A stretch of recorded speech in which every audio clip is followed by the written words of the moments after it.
a whole lot of challenges that shaped my personality. When I was in Unilag, before I graduated, my mommy died, and when I went to submit my assignment to my lecturer, so after submitting, I wanted to leave. He now said, Fashipe, come to Fashipe. He said, what's your plan after Unilag? I said I wanted to travel abroad to obtain a master's degree. He was like, started laughing. Wow. Yeah, he started laughing. He said, laughing with you or laughing at you? Laugh at. Okay, at you. Yeah, it's okay to laugh at such dream, because realistically there was nothing to back up my assertion, my belief. There's nothing to see. It's like I haven't eaten in the morning. I'm telling you that in the afternoon I want to buy a car. I want to buy your house. Yeah. So everyone will laugh at it, but you need to show people that there is more. You have what it takes to achieve everything that you said. So when he said that, he said that his son had scholarship, that he knew how much he spent despite the scholarship, that how much more me that has nobody. I didn't say anything. I just left his office and I started doing my thing. It wasn't, but eventually I was able to travel, and I did not just everyone around me were just laughing at such bold decision. It wasn't easy, but I did not just travel as a student. No, I was able, after traveling, I became the student rep. I won individual award, inspirational individual award. I became the NES delegate. I advocated for students at the parliament, and I became the elected student president. I was part of the member of the board of governors, trustees at the student union, and I was part of the team that appointed the present vice chancellor of Sheffield Hallam University.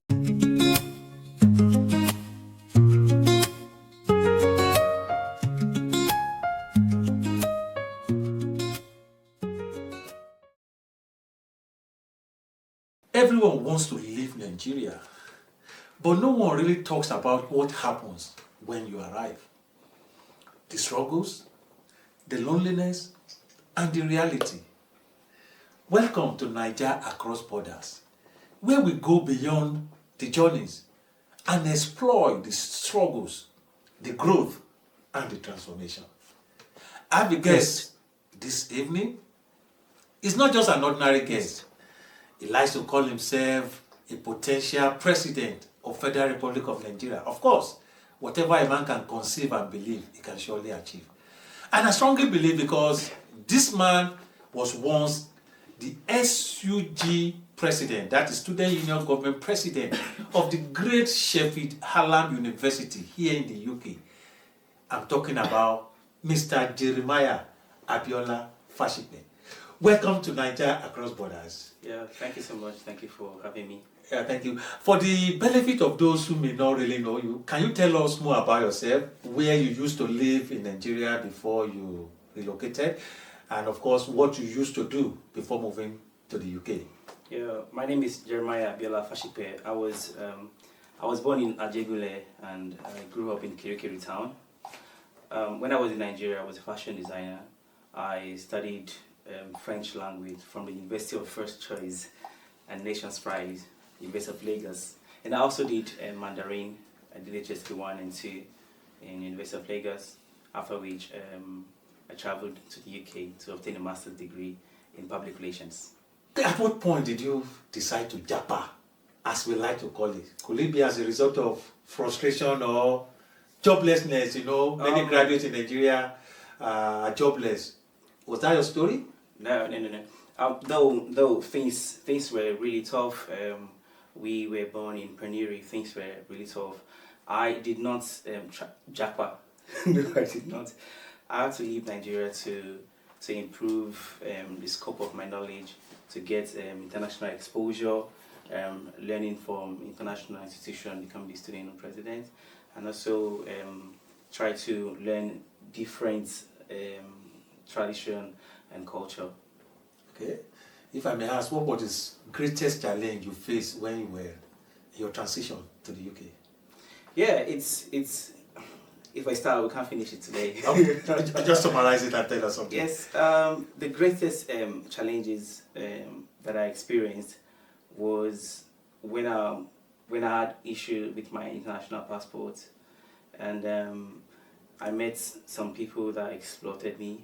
It actually took a long time for me to get it retrieved, but I'm thankful after getting it, I had to move on. Okay, for the sake of those who may be faced with similar challenge, because one of the things we love to achieve in this podcast is to tell people not to make the same mistake we made. So if you could go further, what really happened? Did you pay money to a wrong hand? Did you fall a victim of so-called immigration officers? It has to do with integrity, honesty. A lot of people are not, some people are not just people of good character. Every opportunity they see, they want to exploit. Instead of them to see it as an opportunity to reshape, to add value to you, to be of help, they see it as an opportunity to exploit. Because when I had issue with international passport and I went to meet an immigration officer, he was supposed to be truthful, so he was supposed to tell me that they weren't able to retrieve it in Lagos. That take it to Abuja, but he has to tell me that it could be done in Lagos, and I paid a huge amount of money to him, and it took a long time. He started lying to me. It took a long time before it now decided to say the truth, and then it was already late. I had to defer my admission, defer it again and again. But I think during that COVID-19 time, it was like a blessing in disguise for me. And when I deferred the admission, the university told me that I could only do that for one academic year. But when COVID-19 came, they sent an email to me and told me that I could defer again and again. Okay. So God showed forth for you. Yes. What's the biggest challenge you faced when you entered the UK? Yeah, I think we should talk more about the reality here, unlike the way people display the picture. They give you the positive I like side. that you are even going ahead of me. Please go ahead. Yeah, we need to talk about the reality. First of all, there's no perfect society. Every society has its own weakness. Here, if you are not strong enough, you will lose yourself. There are so many advantages here. So if you are not strong enough, you will lose yourself. So many advantages here, job and everything. But on the other hand, there are also the disadvantages too. If you're not strong enough, you will lose yourself. You will take a job because you want to pay your bill, not because you're passionate about it. It won't be what you truly want to do. So let me ask this question. Before leaving Nigeria, what did you imagine life abroad would be, and what is the reality now? Was there any imagination you had before you japa and? I didn't japa. Okay. Yeah, japa is to escape. Okay. I think the word, we haven't started using that word before I traveled. I traveled in 2021. Okay. So I think the japa word started in 2022. In 2023. Okay. So I didn't put any picture on my mind. We were living in abject poverty. It was really tough for me, and I wanted to change. I wanted to transform. I wanted to make. I wanted to positively transform our society and Nigeria as a whole. So I needed to leave and to travel out. So there is no picture that in my mind. I just said to myself, I just want to move. I didn't think about how it would be.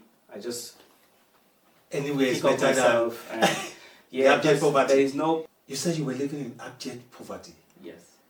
Then moving to the UK is not for the poor. How did you manage to raise the money? They said if you live in Lagos, you can live anywhere in the world. Yeah, anywhere in the world. So tell us, for the sake of those who are living in Lagos right now, who are desiring to be either in Canada, UK, or America, and they are also living in abject poverty. You can share some light. Your background should not limit you to anything that you want to achieve. It shouldn't. Just think big and work towards it. There's a way it works. Mr. Jeremiah, please tell how did you raise the money? We want to know. Here we make it real. I know you are sounding motivational. And how did you raise the money? Someone living in abject poverty, coming to the UK, I have an idea what it takes to relocate. How did you raise it? Did you borrow it? Did you sell your father's land or your father's house? I want us to tell us specifically. Yeah, I didn't sell anything. I haven't sold any of my. Oh, and India just appear from nowhere and say, Biola, take 10,000. The thing is, if you do not have the resources to empower yourself, you have to lose your ego. You have to lose your pride. Reach out to people and talk to them that this is what I need. This is what I've been working towards this. This is what I've achieved, but this is what I need. And you must know how to ask. If you don't know how to ask, you may likely not receive. You need to know how to ask. And when you're asking, make sure that you've done huge part of what you're asking for. Then when you're presenting it to the person, don't present all your problems to one person. Present the least part of it. You can split your problem, you can split it into many ways. The example, if you need like 100 naira, if I need 100 naira, I can just meet and tell you I need 100 naira. It might be too big, it might be big for you because you also have your own problem. I could just tell you I need 100 naira, but I have 70 naira. Could you help me with anything? So when you present it to the person will understand that, oh, he has actually done much. He has worked hard to get 70 naira. Maybe if I could add like 5 naira to 10 naira, 20 naira to it. So in summary, what you are telling us is you apply the principle of Matthew 7:7. Ask and it shall be given. And to those who are still in abject poverty, wants to relocate or wants to do a particular business, you want to achieve your dream, like Abiola did, ask. Abiola, let me ask this question. Is living in the UK better than living in Nigeria? Please, be real. I think it's subjective. Okay. So some people prefer Nigeria. Some people prefer here. To you, as my guest for today, is living in the UK better than living in Nigeria? For now, here is better. We need our government to. They are doing their best, but they need to do more. Their best is not enough. It is not enough. We need them to do more. You are leaders. You need to do more. You need to do more. You need to be compassionate. You need to have empathy. Think like don't see yourself as president, governor, or anything. See yourself as father, and your people as children. I think when we see it that way, we have this love. We have this love. You'll be more empathetic, and you will be able to use what belongs to the people for the people. Yes, for the democracy. People. For now, for me, here is better. It's better. Okay. What is one thing you wished somebody had told you back then in Nigeria before moving to the UK? Is there anything you think maybe if somebody had told me this before coming? It should be the reality people don't talk about, like losing yourself, and doing like having the knowledge of you might not be able to do what you really want to do, so that people get prepared. Also, even if they are prepared to, because of the system, they might not be strong enough. They might not be strong enough to do what they want to do. Like me, I've always been self-employed in Nigeria. I had so many skills. I was a phone repairer, a fashion designer, a musical artist, a translator. So I work. I'm self-employed. So when I even came here, I still have to do the things that I've been doing. Before traveling, I learned how to cut hair. When I came here, I went to the shop again. To learn. I spoke French to them and I told them that I would like to learn how to cut hair. They taught me. So what do you do? at the moment in the UK? Yeah, I make clothes and also cut it. Fashion Barber. designing Yeah. and what we call barber. Yeah. Okay, before we dive deeply into your personal life, because part of the homework I did, you were once, or you were during your period, you were the SUG president. Yes. I believe that is a great achievement. But before then, let me just ask this funny question. Do you think people back home, especially in Nigeria, is abroad overrated? Is UK overrated or underrated to people back home? Considering your experience. To me, this is not that there are different aspects of it. It depends on where you are looking it from. If you look it at the angle of career development, people might not get what they really want. Talk about that area, it is overrated. Okay. Okay. But in all, we still need to let people know about what they will face when they come. As a barber now, I realize that a lot of people start having grey hair, some lose their hair, and no one talks about this when people are in Nigeria. They don't tell them that when you travel here, you will lose your hair, even your skin. Are you talking about me? No, I'm not talking about it. It's my field. Okay. A lot of people when they come here, their hair is very dark, black, and after a while, it started growing. Is that you are still talking about me? Because it was when I moved to the UK that I started growing this. Even though I've liked it right from childhood, I want to be like RMD, And okay, Biola, let me ask this one more question. Are you still in touch with your people back home in Nigeria? Yes. Do they think you are richer than the way you really are? Because there's this mindset about people back home. In terms of they just feel you are in the UK, you are millionaires. Is that applicable to you? It's everybody. People at home thinks everyone is financially doing well financially. No. Yes, I said yes. Okay, say yes. So what advice do you have for them back home? Not just personally to you now, because many people in the UK or abroad struggle, and the demand is so high, especially considering the challenges back home. And you see demands here and there. Many times, if you are not able to meet up their demand, they think you are stingy. So what advice do you have for people back home about those? Yeah, it's not easy. Everyone here is really going through their own share of troubles, their own challenges. Whatever you see, they might post something and you might think, oh, they're in a better place. No, the person that if you post a good picture, you might be on a sick bed, you might be depressed, you might be going through some troubling moment. So everyone here has their own share of trouble. You need to understand that it's not all that glitter. Glitter is not good. Yeah, you are still watching Naija Across Borders, where we go beyond the journeys and exploit the struggles, the growth, and the transformation. And with me is Biola, and he's been sharing his story. Now let's dive into your personal life.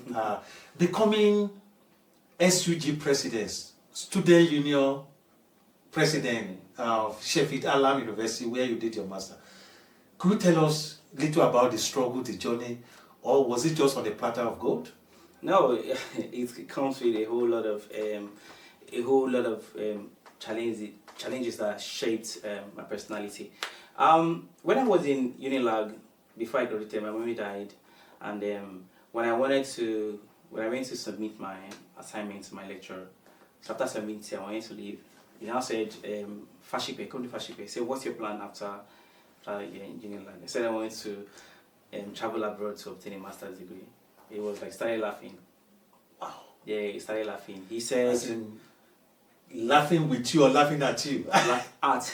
Okay, at you. Yeah, it's okay to laugh at such dream, because realistically there was nothing to back up my assertion, my belief. There's nothing to see. It's like I haven't eaten in the morning. I'm telling you that in the afternoon I want to buy a car. I want to buy your house. Yeah. So everyone will laugh at it, but you need to show people that there is more. You have what it takes to achieve everything that you said. So when he said that, he said that his son had scholarship, that he knew how much he spent despite the scholarship. That how much more me that has nobody. I didn't say anything. I just left his office and I started doing my thing.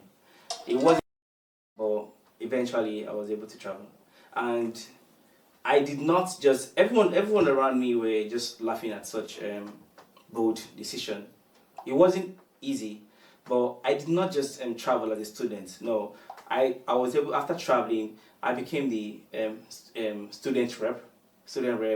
I won individual award, inspirational individual award. I became the NES delegate. I advocated for students at the parliament, and I became the elected student union president.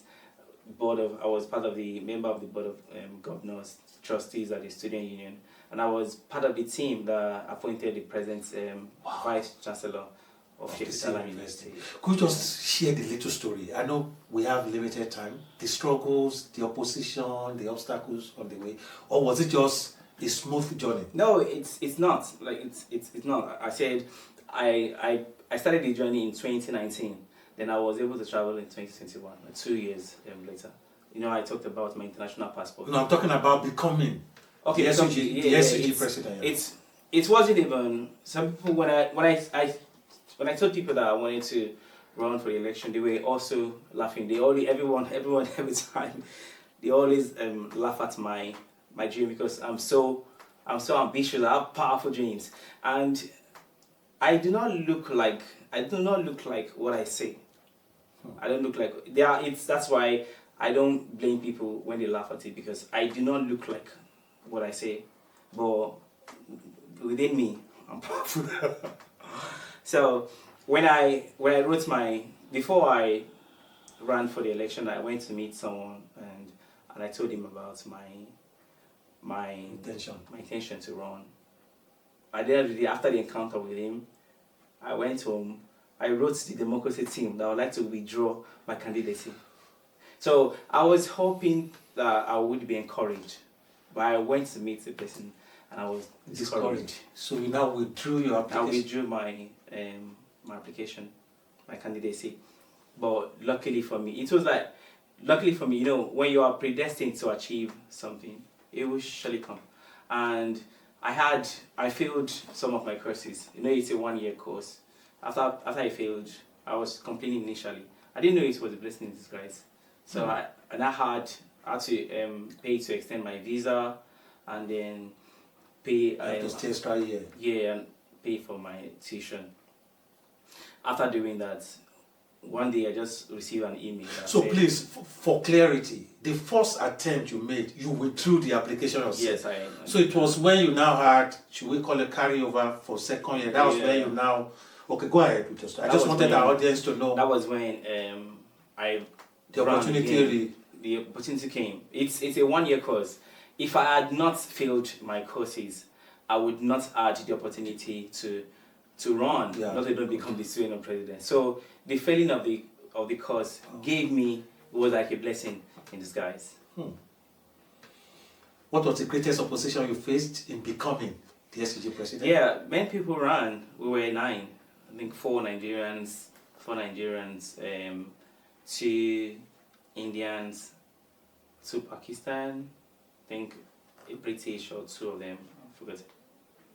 And amidst all this opposition, you emerged. I became victorious. What was your secret? Or what is the secret of you becoming? Tell us.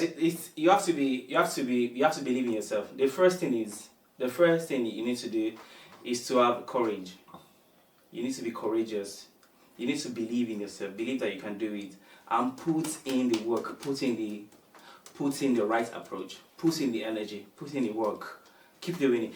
The way the universe is designed to help you achieve whatever you want to achieve. If only you have the energy. If only you have the courage. If only you have what it takes, then the universe will make sure that everything aligns to make it come true. You're talking about law of attraction. Yes. I like that. Okay. What are the three things you think Nigeria do or does better than UK? We are more accommodating. Really? Yes. One, Nigeria is more accommodating. We're more accommodating, and you can meet a Nigerian for the first time, and after that encounter, you start calling you my friend, my brother.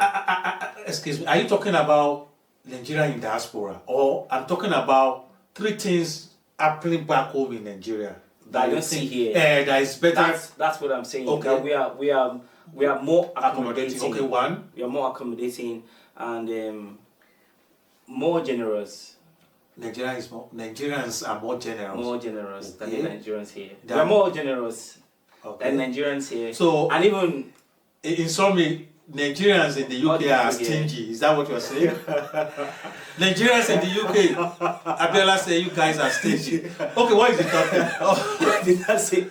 No, just said it that people back home are more generous. Even in their lack of money, lack of food, in their struggles, they are still more generous. You have to take your word. Take it back. You just said it. More generous. That means we are generous. But back home, they are more generous.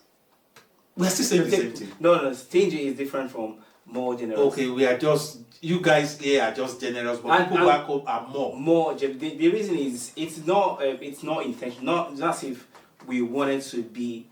We don't want to, no. Don't use the word stingy. I said more generous. Okay. Yeah, more.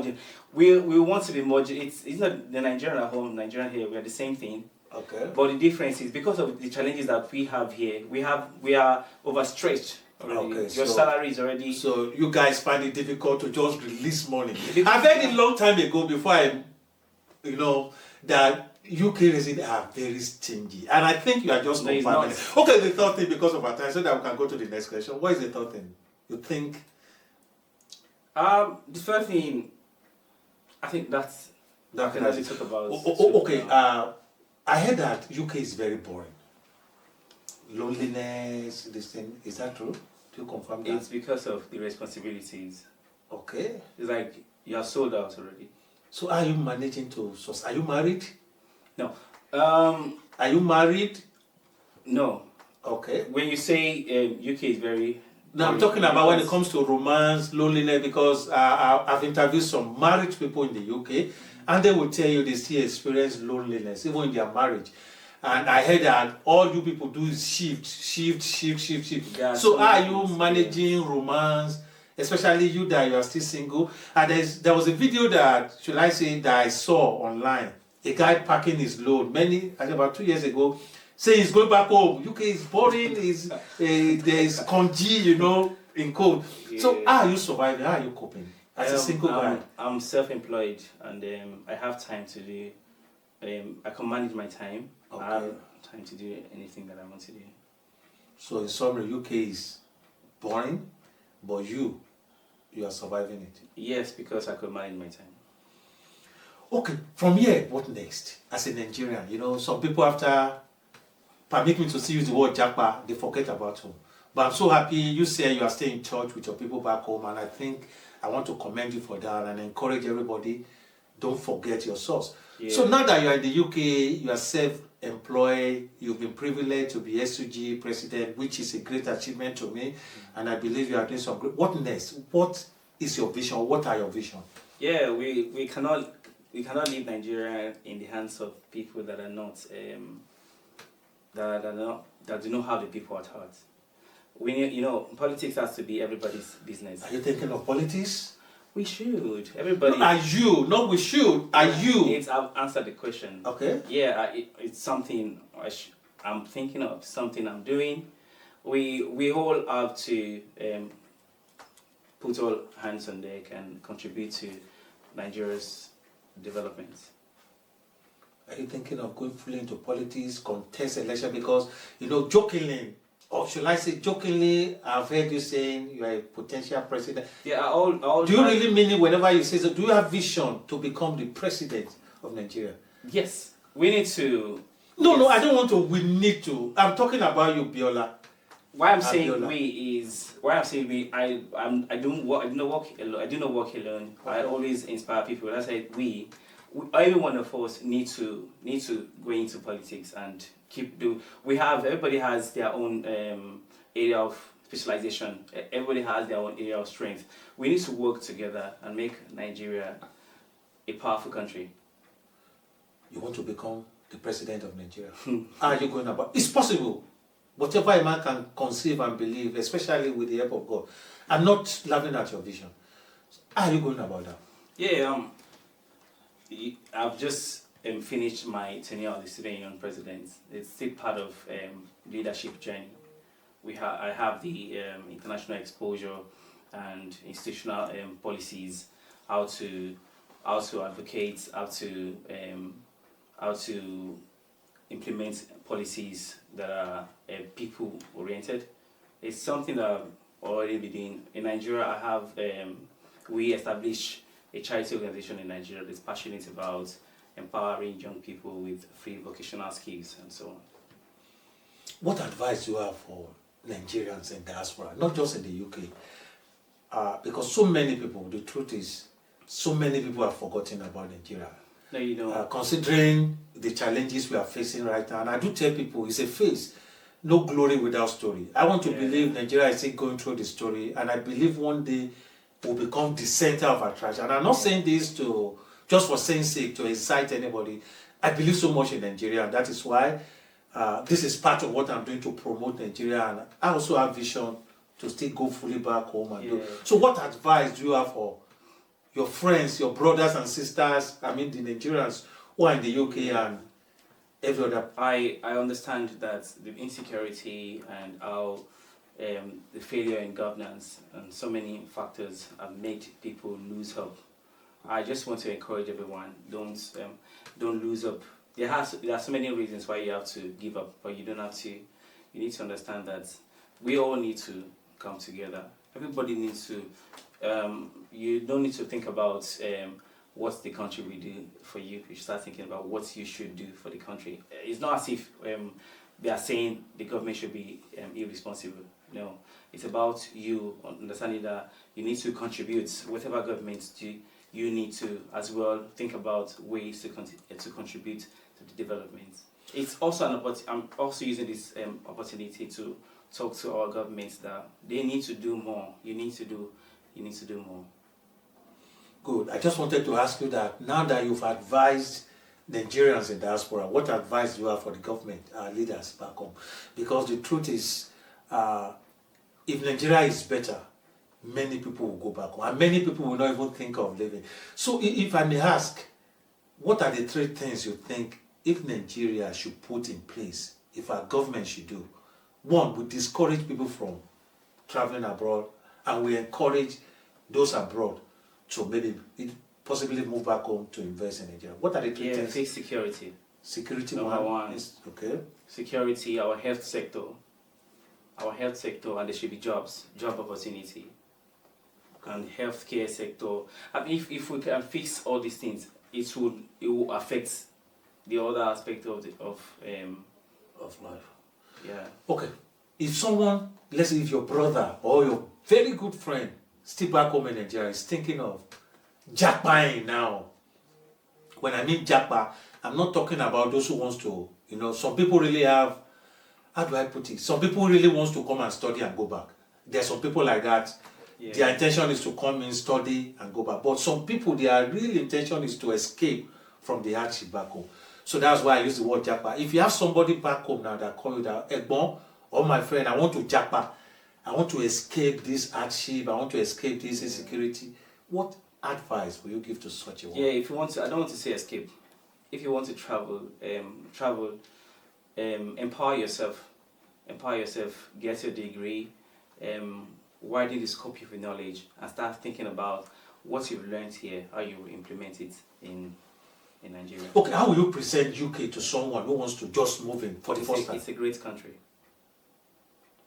What are the expectations? It's a great country. I'll tell them the positive side and also the what are the positive sides and what are the negative sides? The positive side is you have to you get job. It's not the jobs are not easy to come, but if you will get job, you can advance your educational life, your marital life, financial life, and That is a positive side. yeah, the positive The side. negative side. The negative side, as I've said before, you might not get what you want. You might come here and start working in a care home, and start doing the things that, it's not as if working in a care home is bad. It might not be what you wanted. Could you tell them more about KO? I just wanted to ask that what are the available jobs in the UK, but I'm happy you mentioned care. Yeah, that's so And like somebody who is also very familiar with the UK, I know most people, I don't know if you disagree with me on this, 60 to 70% of immigrants in the UK are into care support. Yeah. Do you agree with that? Sure. So how do you prepare somebody who doesn't know what care job is all about and wants to jump out to the UK thinking as soon as I enter the UK, I'll be working with the Prime Minister, or I'll be working... No, that is a mentality. Or I'll be working with McDonald, you know. What... I'll be the refinery. Please prepare such a person for... Yeah, it's really tough. You need to know that the reality here, it's very, very tough. There are jobs, opportunity, but it's not easy to come. You still need to put in the work and start talking to people, start making different applications, start developing yourself, develop your mind, emotional intelligence, develop your mind, learn skills, advance your educational life. Okay, Biola, are you really fulfilled here in the UK now? With the job you are doing, are you really fulfilled? Yeah, I'm doing what I want to do. No. You know, there is... That's fulfillment. Okay, you are doing what you really want to do. That is fulfillment. So you are fulfilled. Yes. And many immigrants abroad don't have similar answer. Yeah, I know. Okay, but I'm happy for you. So, what impact do you think you are making in your journey to greatness in life? Like I said, we established a charity organization in Nigeria where we empower people with free vocational skills. Oh, interesting. We're also looking forward to establishing another one here where we want people to learn vocational skills like fashion designing, haircuts, styling, arts, learning how to draw, and language exchange program, learning different languages. You founded the NGO, the movement. Are you the initiator? Yes, in Nigeria. Oh, great one. Yes, I am. Okay, Christianity in the UK compared to Christianity in Nigeria, what do you see? Or which one do you prefer? You know, you can't take, here you have so many responsibilities, and because you have so many responsibilities, you will not have enough time. You will not have, you might not have the time To serve God. No, you have already. You don't have to be in a church to serve So God. are you saying, Abiola, you are are trying to be diplomatic with my question. The way people serve God in Nigeria, Christianity, as a Christian now, and the way they serve God in the UK, it's which different. one do you think is more of a commitment? I think here, because you have government is really doing their job. Okay. So some people will serve God because for the true reason of serving God. Some people will serve God for the true reason. But in Nigeria, because the hope of the common man has already been stolen. Okay, so they serve God because of what they can get for from a God. reason. So, in summary, you are saying people serve God better in the UK than Nigeria. Is that what you are saying? Yes, some people serve God. But some people will disagree with you that because back home in Nigeria, people go to the mountains, you see weekly activities. Some people on Monday they are in church, on Wednesday they are in church. On Friday they are in church for VG. On Sunday, 4 to 5 times in a week. Is that not commitment to God? You said some people will agree with me. Though the other some too will agree. You don't need everybody to agree. In summary now, do you prefer Christianity in the UK than Christianity? In the UK it's better. It's better. Yes. Your word. Yeah. Because you have everything. You have almost everything. I don't need to sleep in church. Yes, you want to serve God for who God is, and not for what you want to get. Like in Nigeria now, where there's no if you want to travel, you still have to go to maybe church to To pray go for and your pray, security, you fast before you travel. for your safety. And I think I've experienced that the first time I traveled. We've even arrived about 4 hours journey with my wife. We've even arrived before we arrived, we didn't even pray. But back home, no, that's the truth. I'm talking about my pastor. But back home, even sometimes I will fast. Not because I wanted to fast to pray for anything, but because of safety. I have to fast and the rest. So, but according to Biola, he said, people back home, most of you serve God because of what you want to get from God. But back here in the UK, we serve God because of who God is. Is that your word? Some, I don't want to say most people. Considering what is happening in politics back home, election is coming very soon. Next year, by the grace of God, we are going to elect another leader. Nigeria and Diaspora are hoping that very soon we'll be able to vote. Even those of us that cannot even vote, we still have one influence or the other over our people back home, because maybe you are the breadwinner, you can see influence your younger ones or your parents. This is who to vote for. I'm not saying you should mention who to vote for, but what advice? Because we are talking about a better Nigeria. Nigeria is our home, no place like home. What advice do you have for both Nigerians at home and Nigerians in diaspora, especially looking at next year election? Yeah, I think Nigerians, all Nigerians need to start doing their research. Start doing your research and look out for all the candidates, what they've done so far, what they've achieved. Look at their personality. It's not even about what they say they want to do. Their personality. Look at their personality. A lot of people are not good people. You need to look at their personality. Are they people that have? Are they the kind of leaders that have the people at heart? I mean, you see beyond tribe or religion. It shouldn't look at tribe. Wherever that you think deserves your vote for the person. And you shouldn't sell your vote. Vote for your conscience. Do your research.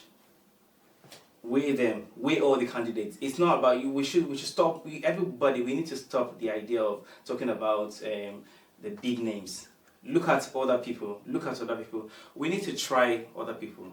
We've had enough of the same names, and you cannot continue to do the same thing and expect a different result. It's insanity. Yeah. Biola, I saw a poster. I've been trying to dodge it, but it will be a sin unto me if I don't. I saw a poster and I saw somebody trying to dare Guinness Book of Record. Is that you? Could you shed more light on that? I just saw join me social date for. Could you just tell us a little bit about that? 11th of April. 11th of April. Yeah, I'll be attempting something bold. The Guinness World Record for the fastest haircut. Fastest haircut. Yeah. Interesting. For 47 seconds. 47.15 seconds. Is that possible? It is. Very, very possible. What date again? It's on the 11th of April. 11th. We're going to start by 5 p.m. I'm using this platform to invite all our sundry. Please be there, everybody. Where's the venue?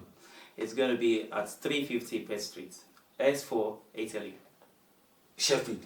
You know, many people will watch this podcast who are not even in the UK. Is there any means of watching it online? Will it be streamed online? Yeah, it's going to be on my Facebook page. Please watch out for Abiola. He wants to... Yeah, I'll be attempting the Guinness World Record for the fastest haircut. Yeah. Wow, 45 seconds. 47.15 seconds. Less than a minute. Less than a minute. Okay, we'll look out, and I wish you the best. Thank you. Whatever a man can conceive and believe, he can surely achieve. Yes. And I can't wait. I'll be there. I promise to be there. Thank you. So, Biola, let's go to our second segment as we're winding down. In this segment, I will ask you, it's just 10 questions. And let's know if Nigeria has upper hand over the UK or UK has upper hand over Nigeria. I would say Nigeria or abroad, or Nigeria or UK, since we're in the UK. Which one do you prefer? Just answer me. And you must be fast. Okay. One. How are you? Food. Nigeria or abroad? Nigeria food, yes. One. Weather. Nigeria or abroad? Abroad. Abroad, that is yes. 1-1. Yeah. 1-1, okay. Work culture, Nigeria or abroad? Abroad. Abroad is leading 2-1. Okay, I'm counting for abroad too. Social life, so parties. Nigeria. Yes. Okay, that is 2-2. Number 5, family life. Nigeria or abroad? Abroad. Abroad. That is 4-2. Yeah. Then, okay. Ministry to spiritual life. You say abroad. Abroad. That is 5-2. Okay, raising children, Nigeria or abroad? Funny stuff. It is abroad. For me, abroad. For you, abroad. Yeah. That is 6-2. Yeah. Wow. Healthcare, Nigeria or abroad? Abroad, 7-2. Life after retirement, Nigeria. Nigeria, Yeah. 6-3. Because I'm going back to develop Nigeria. Which is still retirement. Okay, the last but not the least. If you had to choose where feels more like home, you know, feel more like home, Nigeria or abroad? Nigeria. Nigeria. So Nigeria 4, abroad 6. Yes. So I think you are meant to still be in abroad for now. For now, yes. Somebody I hosted last week, I think it was 7-3. 7 for Nigeria, 3 for UK. This is still Nigeria across borders, where we see beyond the journeys and we explore the struggles, the growth, and the achievement. And this is Abiola Fadikwe. He's been sharing his experience from poverty to becoming SUG president of Sheffield Hallam University. And of course, he's a man who wants to bear, Guinness Book of Record, the fastest record, 47.3. And still a man who has a dream to become the president of the Federal Republic of Nigeria. What is your dream? What dream do you have? How big is your dream?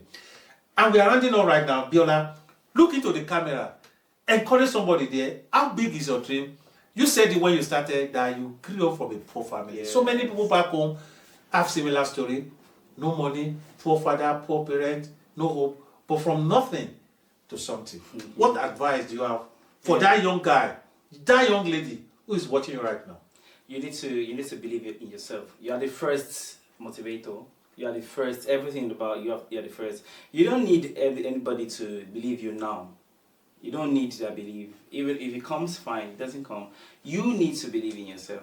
But your energy, your everything, your inspiration, your motivation needs to come within you. The moment you believe in yourself, the rest is history. Yeah, you are watching Naija Across Borders, where we go beyond the journey to explore the struggles, the growth, and the transformation. Don't give up on yourself. Whatever you can conceive and believe, you can achieve. Until I see you next week, I remember Uncle said, Ayo Adebayo. God bless you.